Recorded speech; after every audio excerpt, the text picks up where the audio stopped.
My name is Catherine Sterling, and I was born into old money that turned out to be old poison. The Sterlings have been wealthy since before the Civil War. Textile mills first, then banking, then a foundation that laundered their reputation while their fortune grew in offshore accounts. I grew up in a house with 47 rooms and no warmth.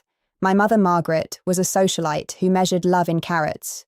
My father, William, was a man who measured everything in dollars, including his children.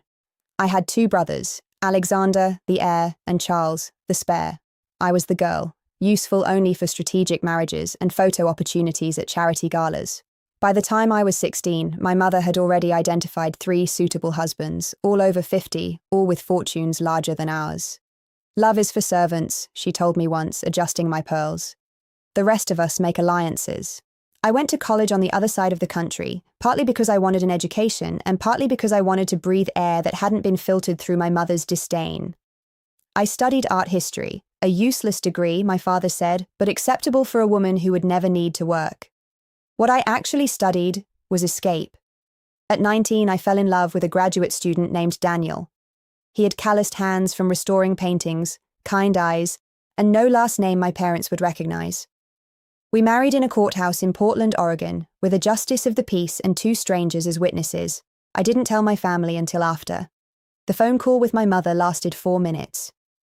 "You are no longer a Sterling," she said, and then she hung up. My father's lawyer sent a letter the next week.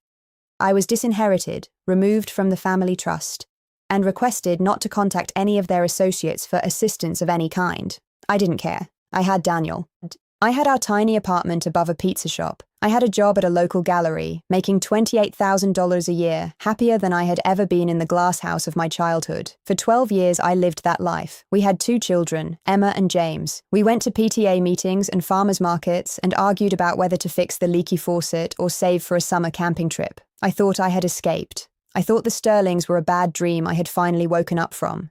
I was wrong. When Emma was 10, she was diagnosed with a rare autoimmune disorder, the same disorder that had killed my grandmother, the one the Sterling family doctor had always said was just bad luck. The treatment was expensive, experimental, and not covered by our insurance. The full course cost $1.2 million. I did everything I could. Fundraisers, GoFundMe, loans. Nothing was enough. And so, swallowing every ounce of pride I had, I called my father. He answered on the 3rd ring. "Catherine." Not a question. He had known I would call eventually. "Papa, please.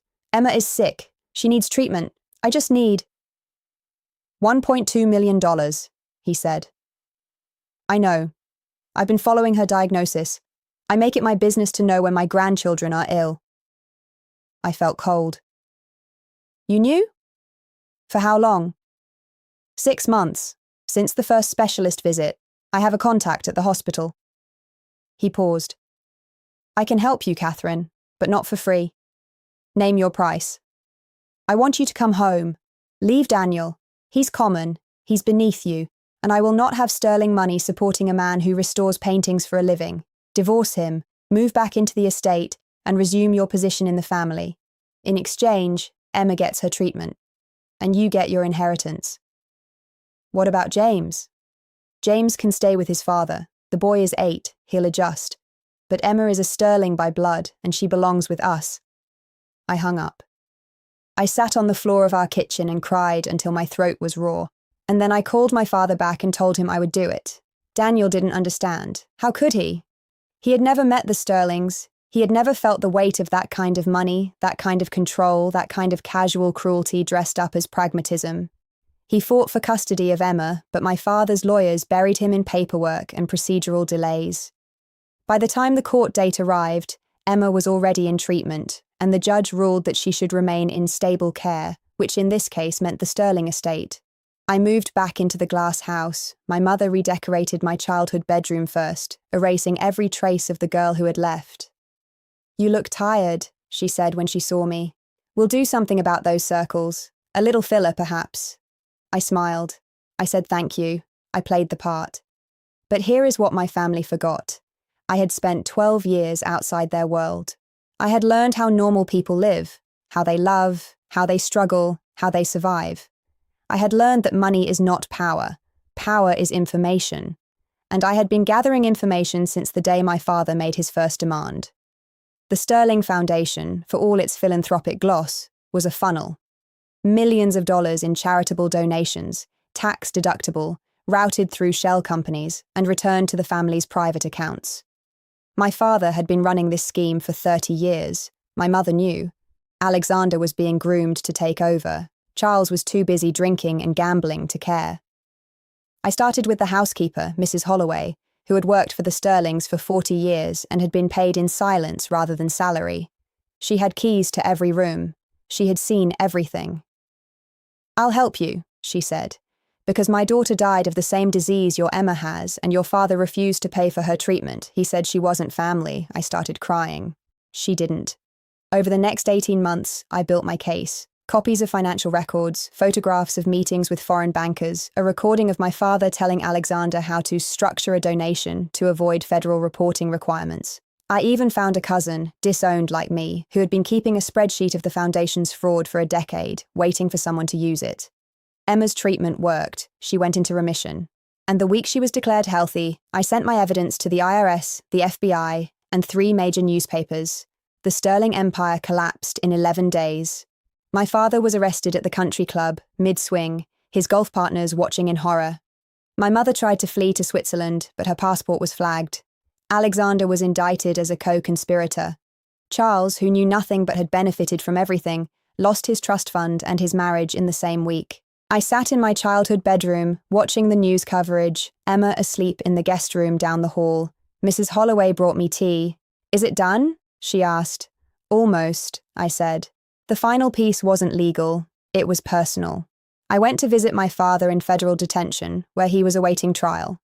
He looked old, older than 73, older than hate. "You did this," he said. "My own daughter." "No," I said. "You did this. I just made sure everyone could see it." "Why?" "Because you tried to make me choose between my daughter's life and my son's presence. You tried to make me abandon my husband, the only man who has ever loved me without wanting something in return. You thought I would come crawling back, grateful for scraps, and instead I came back with a knife." He leaned forward, his handcuffs clinking against the table. "You think you've won? The money is gone. The foundation is gone. Emma's college fund, her future, all of it gone. What exactly did you save?" I stood up. "I saved her from becoming a Sterling. That's worth more than all your money." I walked out. I didn't look back. Daniel and I are together again. It took him a year to trust me after I left, and I don't blame him. Emma and James are healthy and loud and messy in our tiny apartment above the pizza shop. I work at the same gallery, making the same $28,000 a year. We are not rich, we are not powerful, we are not safe from the world's cruelties, but we are free. My name is Catherine Sterling. No, that's not right anymore. My name is Catherine Bennett, the name I took when I married Daniel. And the only inheritance I want for my children is the truth.